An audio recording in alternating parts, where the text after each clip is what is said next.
I do every day, Mum? What do I do? Get up, catch the bus, go to work, come back home, eat chips and go to bed. Is that it? It's what the rest of us do. But I can't. Why? Because you're better than us? No, I didn't mean that. But it was. It was a better life. And I don't mean all the travelling and seeing aliens and spaceships and things. That don't matter. The doctor showed me a better way of living your life. You know he showed you too. That you don't just give up. You don't just let things happen. You make a stand. You say no. You have the guts to do what's right when everyone else just runs away. This is today's flat Earth. The fact that we live in the cutting edge of human evolution. The cutting edge of how far humanity has come. Turning a planet of enormous beauty into a shithole ain't the cutting edge of human evolution.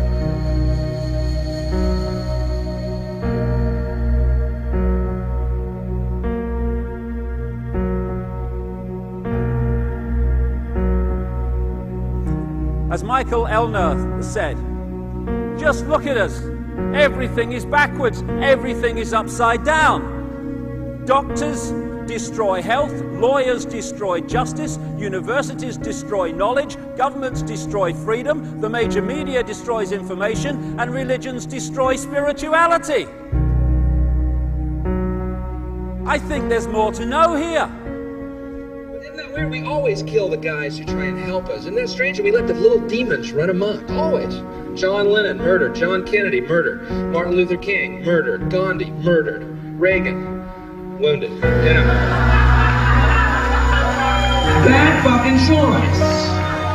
You find that people that are in positions of apparent power, like prime ministers and presidents, are actually puppets of the real power, which doesn't put itself on public display. Why would it? I mean, does anyone really think that George W. Bush is running America? He probably couldn't tie his shoelaces, never mind run a country.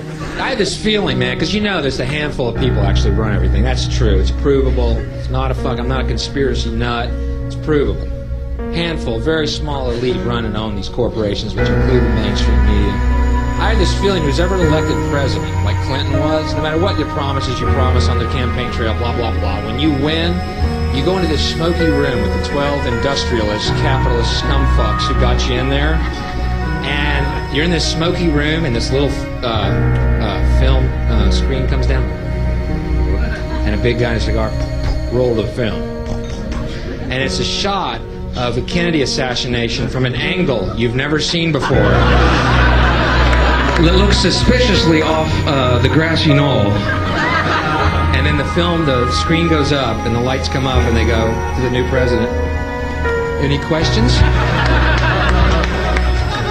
Just what my agenda is. First we bomb Baghdad. You got it. What I am is frustrated at watching Orwell's 1984 unfold in front of our eyes by the day, while people focus on who shot Phil Mitchell. That is frustrating, because my children and your children, thank you, are going to have to live, indeed, in the timescale, so are we, because we're living in it now, when the most basics of freedoms are being taken away. The average man and woman is in a trance. They get home from work, they don't even talk to their children. They turn the television on, and they let those corporate messages set the agenda in their lives. All you ever hear about in this country is our differences. That's all the media and the politicians are ever talking about, the things that separate us, things that make us different from one another. That's the way the ruling class operates in any society. They try to divide the rest of the people. They keep the lower and the middle classes fighting with each other so that they, the rich, can run off with all the fucking money. Fairly simple thing, happens to work. You know, anything different, that's what they're going to talk about. Race, religion, ethnic and national background, jobs, income, education, social status, sexuality, anything they can do, keep us fighting with each other so that they can keep going to the bank. Divide and conquer is the motto. And as long as people continue to see themselves as separate from everything else, they lend themselves to being completely enslaved. We've all seen vast herds or flocks of sheep controlled by a sheepdog and an authority figure called a shepherd. You imagine if just a significant number, not even half, of those sheep said, we're not going to succumb to fear of the sheepdog, and we are going to go our own way. And those sheep start going in their own way, they start expressing their uniqueness, and they stop acquiescing with the authority figure and succumbing to fear. Where's the power of the shepherd now? Where's the power of the sheepdog now?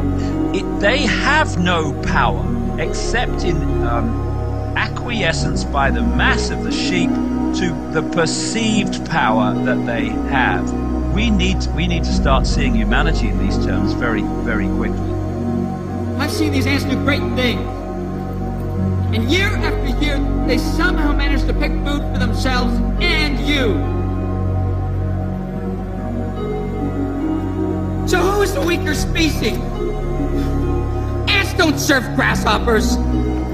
It's you who need us.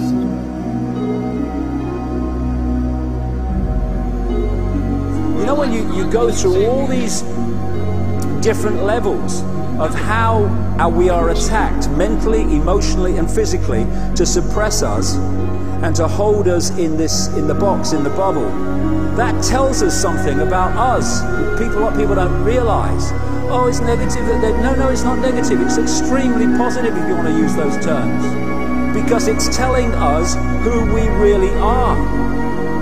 The level of suppression on multi-levels, in multi-ways, that they've had to go to and continue to go to hold us in servitude shows the potential of genius and magnificence that we really are. And that's our natural state. This is the difference between the power of our Creator and anything else, particularly evil. That you can go into a pitch black room full of evil, full of darkness, and light a little candle, and instantly that darkness flees. But you can't do the opposite. You can't go into a well-lit room full of truth and wisdom and righteousness and joy and health and harmony with the universal power. You can't take any amount of darkness and go into that well-lit room and have any effect whatsoever. That is the metaphor which I frequently think of when I think that I'm not empowered. It is the greatest lesson for me, and I think for everybody else, to know that we're on the winning side and that we're winning. Today, a young man on acid realized that all matter is merely energy condensed to a slow vibration, that we are all one consciousness experiencing itself subjectively. There is no such thing as death. Life is only a dream, and we are the imagination of ourselves. Here's Tom with the weather.